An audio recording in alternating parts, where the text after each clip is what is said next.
Hello everyone, welcome to Learner B. I am Shivani Chauhan. इस video में हम लोग देखेंगे क्लास 10th हिस्ट्री की बुक का chapter 1 the rise of nationalism in Europe. ये अब इस पूरे चैप्टर का लास्ट पार्ट है। इसके आगे के जो पार्ट्स हैं, मतलब चैप्टर के जो आगे के पोर्शन है, यूनिफिकेशन ऑफ ब्रिटेन और जर्मनी, इटली, वो सब हम लोग कवर कर चुके हैं। अब ये लास्ट पार्ट है इस चैप्टर का। द एज ऑफ रिवॉल्यूशंस 1830 से लेकर के 1848। आपकी बुक में तो ये मिडिल में आ रहा है, बट हम इसको लास्ट में कवर कर रहे हैं क्योंकि इसमें से क्वेश्चंस थोड़े कंपैरेटिवली कम आते हैं। तो देखते हैं। As conservative regimes try to consolidate their powers, liberalism and nationalism came to be increasingly associated with revolution in many regions of Europe, such as Italian and German states, the provinces of Ottoman Empire, Ireland and Poland। तो देखिए, इसका ये मतलब है कि जैसे जैसे कि जो लिबरलिज्म का आइडिया पहले बहुत ज़्यादा बढ़ गया था, बट फिर उसके बाद जब नेपोलियन की डेथ हो गई, नेपोलियन को मार दिया गया, तो फिर कंजर्वेटिज्म की फीलिंग्स बढ़ने लगी कि मतलब राजा का रूल चलेगा और राजा की चलेगी और किसी की नहीं चलेगी। तो जब ये सारी की सारी चीज़ें होने लगी थी ना, तो उसके बाद रिवॉल्यूशनरी आइडियाज़ बहुत ज़्यादा फैलने लगे थे। तो इटली का, जर्मनी का यूनिफिकेशन, ऑटोमन एम्पायर जो टूट गया और उसमें से काफ़ी सारे देश अलग अलग बने, आयरलैंड, पोलैंड, इन सब पे जो रिवॉल्यूशन चल रहे थे वो काफ़ी रिवॉल्यूशनरी आइडियाज़ पर बेस करते थे। अब ये सब क्या हैं ये देखेंगे।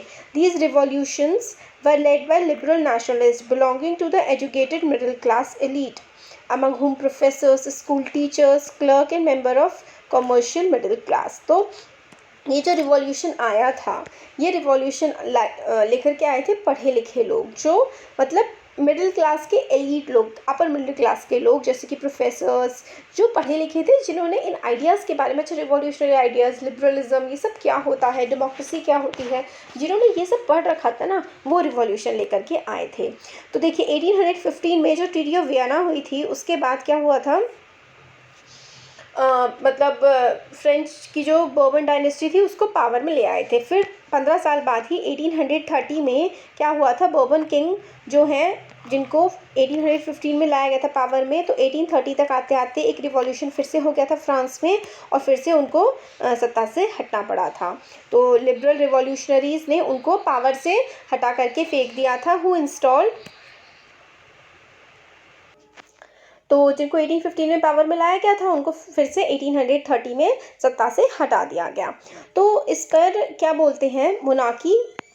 अब देखिए यहाँ पर क्या है, लिबरल रिवॉल्यूशनरीज ने इनको फिर से सत्ता से हटा दिया।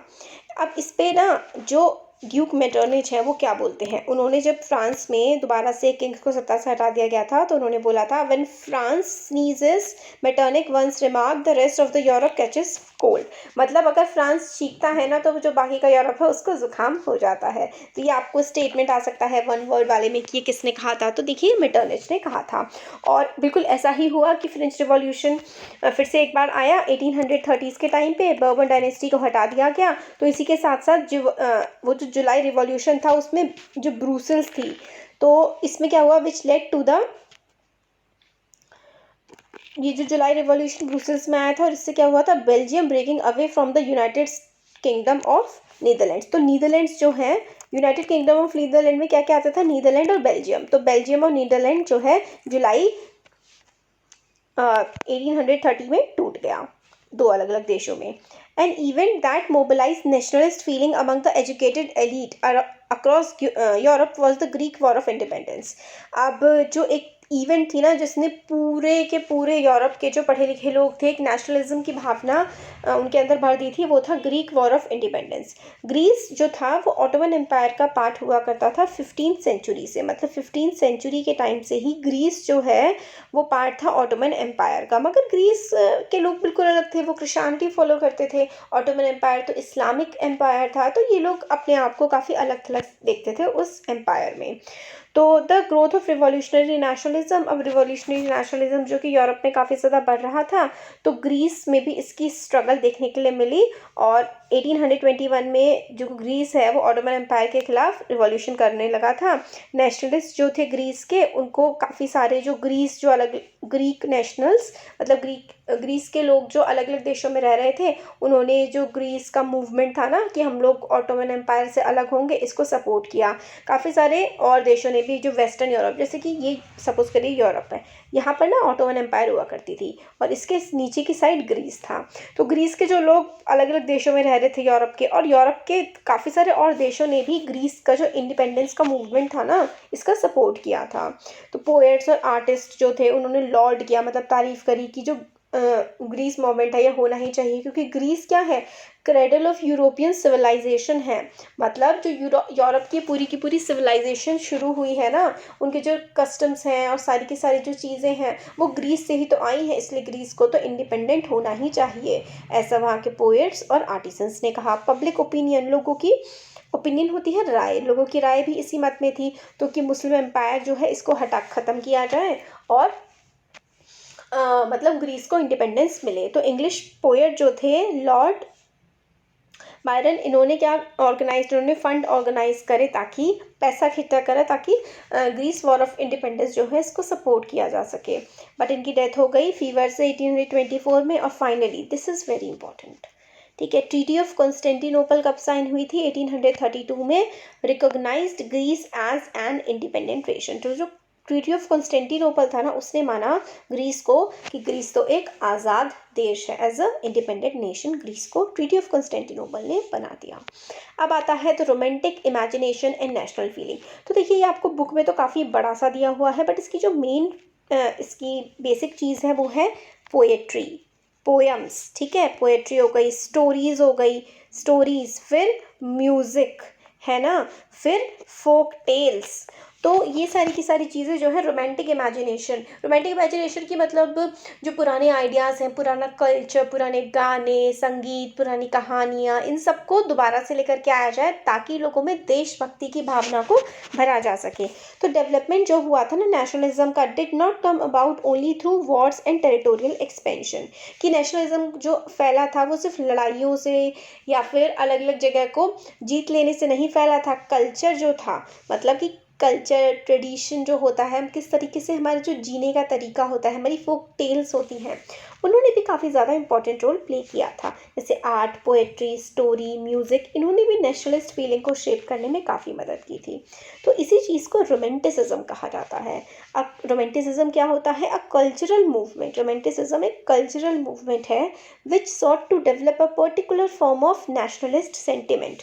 तो एक मतलब अंदर से देशभक्ति की भावना भर देना। Romantic artist and poets gradually generally criticise the glorification of reason and science. तो रोमांटिक आर्टिस्ट जो थे इन्होंने कहा था रीजन साइंस इनकी बातें मत मानो, बल्कि एक तरीके से जो कल्चर मूवमेंट है आर्ट की और पोएम्स की, सॉन्ग्स की, ये बातें किया करते थे। तो ये पोएम है मैसेकर ऑफ केओस, मतलब बहुत सारे लोगों को मार दिया गया था जंगों में, उसके बारे में। और जो रोमांटिक आर्टिस्ट थे इन्होंने इमोशंस पे, इंट्यूशन पे, मिस्टिकल फीलिंग्स पे काफ़ी ज़्यादा इन्होंने एम्फेसिस दिया था। और इन्होंने रीज़न और साइंस को कहा था ये नहीं हम लोग को फॉलो करने चाहिए, हम लोग को इंट्यूशन, हमारे जो इमोशंस है, हमारा मन क्या कह रहा है, हमारी फीलिंग्स क्या कह रही हैं, इनको फॉलो करना चाहिए। Their effort was to create a sense of shared collective heritage, a common cultural past as a basis of nation. तो इन्होंने कहा कि जो हमारे जो देश है इसका बेसिस होगा कि हम लोगों की जो हिस्ट्री रही है, सब लोगों की वो एक जैसी रही है। अब हमारी हिस्ट्री एक जैसी है तो हम लोगों को एक साथ मिलजुल के रहना चाहिए और हमारी जो बाहरी ताकतें हैं इनको हमें बाहर निकाल करके फेंक देना चाहिए।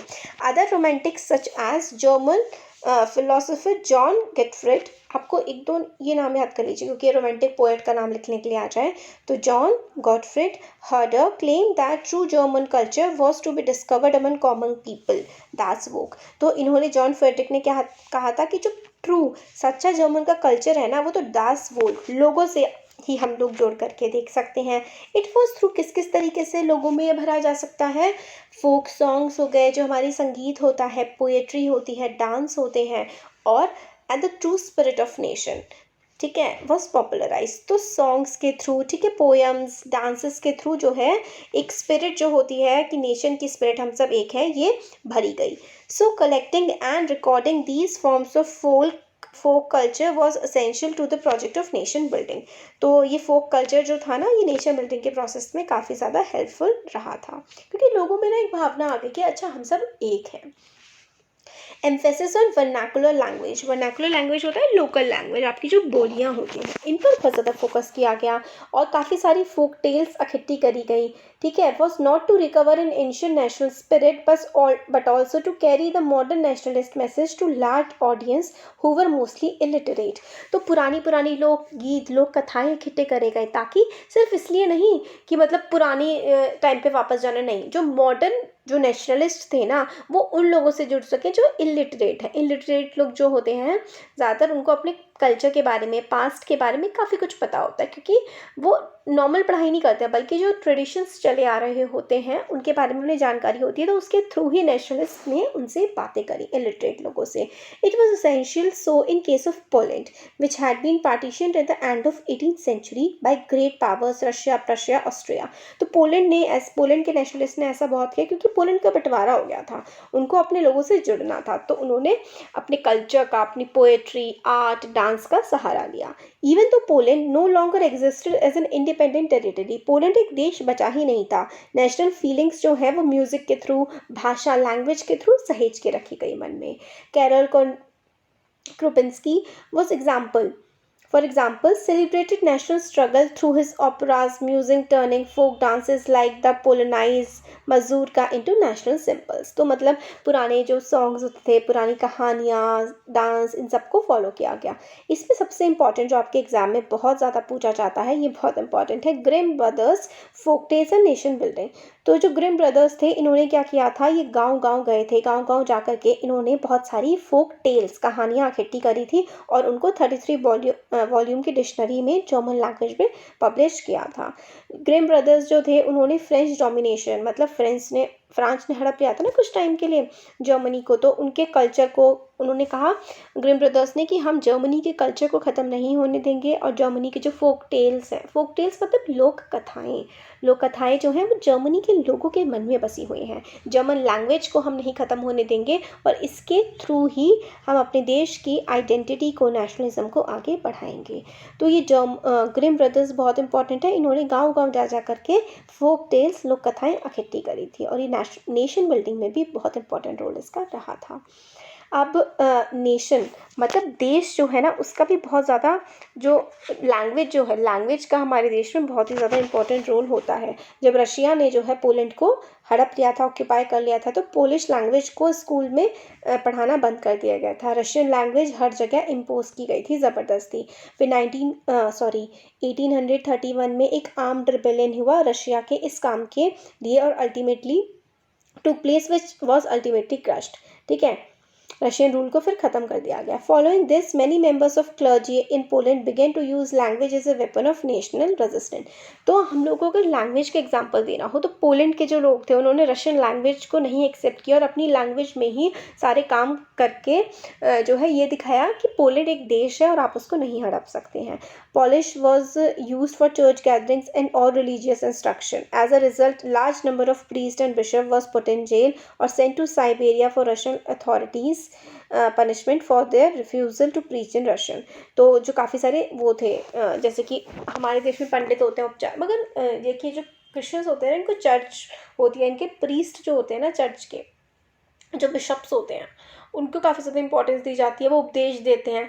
तो रशियन लोगों ने, जो रशियन अथॉरिटीज़ थी, क्योंकि उन्होंने पोलैंड पे कब्जा कर लिया था, ये अलग अलग देशों की स्टोरीज बता रहे हैं, कभी हमें जर्मनी की बता रहे हैं तो कभी फ्रांस की, कभी पोलैंड की, ये बताने की कोशिश कर रहे हैं अलग अलग एग्जाम्पल से कि ये जो चीज़ें हैं, एक हो गया लैंग्वेज, ठीक है, फिर एक हो गया डांस, लैंग्वेज, डांस, सॉन्ग्स, ठीक है, और फोक टेल्स। इन चीज़ों ने कितना ज़्यादा इम्पॉर्टेंट रोल प्ले किया है एक देश के लोगों के अंदर नेशनलिज्म की भावना को बनाए रखने के लिए। तो फिर वही पोलिश लोगों ने जो है अपनी भाषा नहीं छोड़ी और यही एक तरीके से रोमांटिसिज्म का उदाहरण है। और रशिया के लोगों की डोमिनेंस को, वो डोमिनेंस मतलब जो पोलैंड के लोगों पर रशिया का दबाव था उसको वो इस तरीके से अपोज करते रहे। अब hunger, hardship and popular revolt. 1830s का जो टाइम था ना वो इकोनॉमिक हार्डशिप का टाइम था, बहुत ज़्यादा गरीबी, भुखमरी ये सब फैली हुई थी यूरोप में। और फर्स्ट हाफ जो था 19th सेंचुरी का, उसमें काफ़ी ज़्यादा पॉपुलेशन बढ़ गई थी यूरोप की, मगर उस हिसाब से ना ही जॉब्स थी और ना ही खाना था। तो पॉपुलेशन जो थी गाँव की वो सिटीज़ में जाने लगी और स्लम्स में बहुत ही ख़राब कंडीशंस में रहने लगी। जो small producers in towns were often faced with stiff competition from importers of cheap machine goods from England। अब जो छोटे छोटे जिनके व्यापार थे वो इंग्लैंड से जो मशीनों में बना हुआ सामान आता था वो सस्ता होता था, तो जो छोटे छोटे कारीगर हुआ करते थे उनको बड़ी दिक्कत होती थी। इंग्लैंड में इंडस्ट्रियलाइजेशन स्टार्ट हो चुका था। अब this was specially so in textile production, मतलब कपड़े का प्रोडक्शन काफ़ी ज़्यादा होने लगा था इंग्लैंड में, which was carried out mainly in homes and small workshops and was only partially mechanised. तो मतलब यूरोप में तो मशीनों का इस्तेमाल होने लगा था, बट बाकी देशों में मशीनों का नहीं हो रहा था। तो यहाँ पर यूरोप की बात चल रही है। ब्रिटेन में मशीनों का इस्तेमाल होने लगा था, बाकी देशों में नहीं हो रहा था। ब्रिटेन से जो सामान आता था दूसरे देशों में वो काफ़ी सस्ता होता था। तो हर देश की, जैसे पोलैंड हो गया, रशिया हो गया, वहाँ जर्मनी भी इस पर, और फ्रांस वगैरह, सबकी जो है लोकल इंडस्ट्रीज़ काफ़ी ज़्यादा, लोकल इंडस्ट्रीज़ क्या कहें, मतलब लोकल लोग जो छोटे स्तर पे कपड़ा बना रहे थे उनको बड़ी दिक्कत का सामना करना पड़ रहा था। इसकी वजह से क्या हुआ कि लोगों के पास पैसे नहीं आ रहे थे, भुखमरी फैल गई और एक साल तो फसल बर्बाद हो गई, तो फेमीन आ गई एक तरह से, भूख की वजह से लोग मरने लगे। 1848 एक ऐसा साल था जहाँ पे फूड की काफ़ी शॉर्टेज हो गई थी, बहुत ज़्यादा, मतलब लोगों के पास जॉब्स नहीं थी, ठीक है। तो इस तरीके से जो पेरिस की बात कर रहे हैं 1848 में, पेरिस के लोग सड़कों पर आ गए थे। Barricades were erected and Louis Philippe was forced to flee, मतलब बहुत बुरी हालत हो गई थी, तो जो वहाँ का राजा था ना लुइस फिलिप, उसको भागने पे मजबूर कर दिया गया। A national assembly proclaimed a republic, granted suffrage to all adults male above 21 and guaranteed the right to work. National workshops to provide employment were set up। तो मतलब इतनी बुरी हालत फ्रांस में हो गई थी कि वहाँ के राजा को भागना पड़ा। फिर एक दोबारा से पूरी की पूरी असेंबली बुलाई गई, नेशनल असेंबली बनी, एक तरह से आप समझ लीजिए सरकार बनी, और सबको बोला गया कि 21 साल से बड़ी उम्र के जो आदमी हैं, 21 साल से ऊपर के, उनको वोट देने का अधिकार होगा और काम करने का भी उनको अधिकार दिया गया। फिर 1845 में अगर वीवर्स की देखें हम, Silesia had revolt against contractor who supplied them raw material and gave them order for finished textile but drastically reduced their payment। फिर वही अलग अलग जगह की, सिलेसिया में एक जगह है, वहाँ पर भी लोगों को पेमेंट अच्छे से नहीं मिल रही थी। तो जर्नलिस्ट विलियम ने लिखा कि the events in Silesia village as follows, मतलब सिलेसिया विलेज की इवेंट्स के बारे में ऐसे बताया कि इन दीज विलेज, जिसमें 18,000 लोग रहते हैं, कॉटन वीविंग जो है, सबसे ज़्यादा लोग इस कॉटन वीविंग का, कॉटन बनाने का काम करते हैं। मिजरी, मतलब जो दुख है वर्कर्स का वो बहुत ही ज़्यादा है, उनको बहुत ज़्यादा काम की ज़रूरत है, और इस वजह से कॉन्ट्रैक्टर उनका फ़ायदा उठाते हैं, उनसे काम लेते हैं और बहुत कम पैसा उन्हें देते हैं। ऑन 4 जून एट 2 PM, मतलब 4 जून को दोपहर के 2 बजे काफ़ी सारे वीवर्स जो हैं वो इकट्ठा होकर के आ गए अपने घरों से, and march in pairs up to the mansion of their contract demanding higher wages. और काफ़ी सारे लोग इकट्ठा होकर के आ गए, कॉन्ट्रैक्टर के घर पे गए और उनसे ज़्यादा, कॉन्ट्रैक्टर से ज़्यादा पैसे मांगने लगे काम के लिए।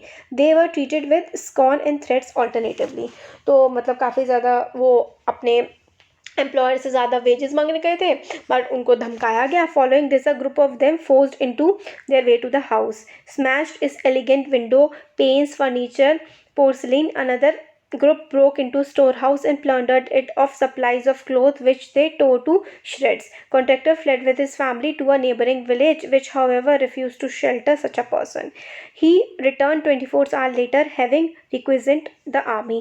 In exchange, the followed 11 weavers were shot. मतलब इसमें एक छोटी सी स्टोरी बताई है गाँव की, कि उसमें जो कॉन्ट्रैक्टर था उसके घर में बहुत सारे पीजेंट्स घुस गए। पहले उससे डिमांड कर रहे थे कि सैलरी बढ़ाओ, उसने मना कर दिया, तो सब उसके घर में घुस गए और पूरे, मतलब उसके घर का सामान वामान तोड़ ताड़ दिया, सब बर्बाद कर दिया। तो वो भाग गया वहाँ से कॉन्ट्रैक्टर अपनी फैमिली के साथ। फिर दूसरे गाँव में क्या, गाँव में उसको मतलब लेने से मना कर दिया। फिर वो पुलिस के साथ आया वापस, और पुलिस ने जब वो वापस आया कॉन्ट्रैक्टर, तो पुलिस ने लगभग 11 पीजेंट्स को मार दिया। तो इस तरीके की हालत थी यूरोप की उस समय पर। तो यही पूरा बताया गया है। अब देखिए, अब आगे का पार्ट है 1848 में रिवॉल्यूशन ऑफ लिबरल्स, ठीक है। Pales to the revolt of poors के जो रिवोल्ट चल रहे थे, अनएम्प्लॉयड और स्टार्विंग पीपल, मतलब भूख से मरते हुए जो पीजेंट्स थे, मतलब किसान थे, वर्कर्स थे यूरोपियन कंट्रीज़ में, वो 1848 के टाइम पे रिवॉल्यूशन जो है, बहुत सारे लोग तो एक तरफ अनएम्प्लॉयड थे और उनके पास नौकरियां नहीं थी, खाने को कुछ नहीं था, तो वो लोग भी एक तरह से रिवोल्ट कर रहे थे अपना, जो हमने इससे पहले वाले पार्ट में देखा है ना, थोड़ी देर पहले हम देख रहे थे। फिर जो एजुकेटेड मिडिल क्लास थी ना, उसने भी अपना रिवॉल्यूशन शुरू कर दिया। तो फरवरी 1848 में France had brought about the abdication of the monarch and the republic based on universal male suffrage that had proclaimed. ठीक है, तो फ्रांस में हमने 1848 में देखा कि इतनी ज़्यादा प्रॉब्लम हो गई थी, तो राजा को भागना पड़ा, फ्रांस को एक तरह से डेमोक्रेसी टाइप की एक गवर्नमेंट वहाँ पे बना दी गई, जहाँ पे 21 साल से ऊपर जितने भी मेल्स थे सबको वोट देने का अधिकार दे दिया गया। अदर पार्ट्स अगर यूरोप के देखें, वेयर जहाँ पे इंडिपेंडेंट नेशन स्टेट थे, एग्जिस्ट नहीं कर रहे थे पहले, जैसे कि Germany, Italy, Poland, Austria Hungary empire, man and women of liberal middle class combined their demand for constitutionalism with national unification.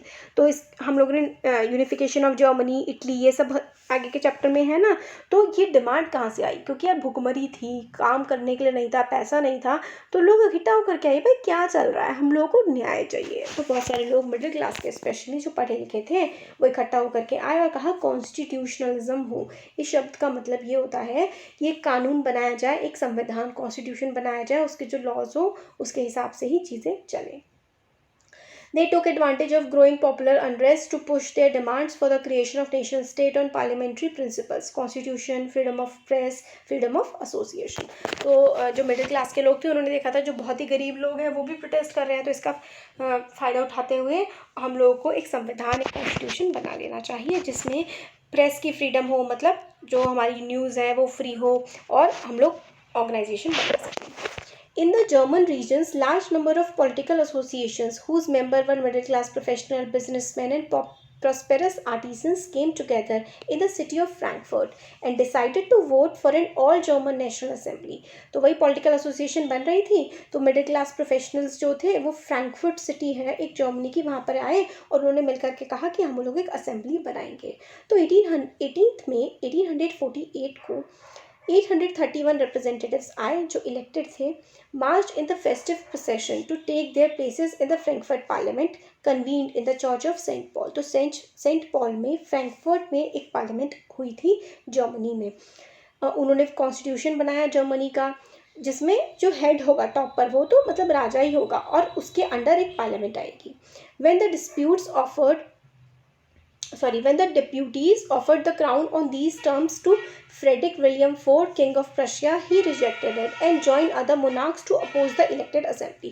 तो देखिए क्या था ना इसमें, जर्मनी में एक इलेक्टेड असेंबली, मतलब जो लोग मिलकर के आए थे, उन्होंने संविधान बनाया कि भाई राजा तो रहेगा मगर राजा को पार्लियामेंट की ये सारी बातें माननी पड़ेंगी। और बट जो किंग था ना, फ्रेडरिक विलियम सिक्स जो था, उसने रशिया का, उसने कहा कि मैं ये सारी बातें नहीं मानूंगा, और उसने बाकी जो दूसरे देशों के राजा थे, और दूसरे देशों के नहीं सॉरी, क्योंकि जर्मनी काफ़ी सारे हिस्सों में बटा हुआ था, तो उसमें काफ़ी सारे राजाओं ने मिलकर के एक फेडरेशन बना ली कि भाई हम इन डिमांड्स को नहीं मानेंगे। While opposition of aristocracy and military become stronger, the social basis of parliament eroded. तो एरिस्टोक्रेसी, अमीर लोग और मिलिट्री बहुत ज़्यादा अपोजिशन करने लगी थी पार्लियामेंट का, तो पार्लियामेंट की जड़ें कमज़ोर होने लगी। पार्लियामेंट वॉज डोमिनेटेड जो थी मिडिल क्लास से थी, तो वर्कर और आर्टिसंस ये सब भी मतलब उनको इतना फॉलो नहीं कर रहे थे, और in the end were called, मतलब फिर ये एकदम से ख़त्म हो गई थी और डिस्बैंड हो गई थी, क्योंकि सिर्फ मिडिल क्लास के असेंबली में लोग थे और अमीर लोग तो ऑब्वियसली थे नहीं, राजा भी नहीं इसको मान रहा था, और जो बहुत गरीब लोग थे उनका भी इससे विश्वास उठ गया था। तो the issue of extending political rights to women was a controversial one with the liberal movement, in which large number of women had participated actively over the years. Women had formed their own political associations। तो मतलब क्या था ना कि liberalism तो था मगर उसके बावजूद भी औरतों को वोट करने का अधिकार दिया जाना चाहिए, नहीं दिया जाना चाहिए, इस पर काफ़ी मतलब एकमत नहीं हो पा रहे थे। तो वुमेन तो फिर भी काफ़ी ज़्यादा पार्टिसिपेट कर रही थी, उन्होंने काफ़ी सारे न्यूज़पेपर बनाए, उसमें पॉलिटिकल मीटिंग्स में भी वो गई और डेमोन्स्ट्रेशन किए, इसके बावजूद भी उनको जो है वोट देने का अधिकार नहीं दिया जा रहा था। तो वो एक वर्ड आता है फेमिनिस्ट। फेमिनिस्ट का मतलब होता है कि विमेन एक तरीके से आंदोलन कर रही हैं इक्वल राइट्स के लिए, कि वुमेन कह रहे हैं कि हम लोगों को भी वोट देने का अधिकार दिया जाए मेन के बराबर में, और हमें उतने ही हक हों जितने आदमियों को होते हैं। तो ये फ्रैंकफर्ट पार्लियामेंट है, और कहाँ पर हुई थी? Church of Saint Paul. ये इंपॉर्टेंट है, ठीक है, ये एग्जाम में पूछी जाती है। किसने करी थी? एजुकेटेड मिडिल क्लास ने ये पूरी पार्लियामेंट बनाई थी। अब आता है तो वुमेन क्या मांग रही थी? वोटिंग राइट्स मांग रही थी, बट लिबरल्स भी इस चीज़ को देखने में, मतलब वुमेन को वोटिंग राइट देने में हिचक रहे थे लिबरल्स भी। When the Frankfurt Parliament convened, start हुई सेंट पॉल में, women's were admitted only as observers to stand in the visitors gallery।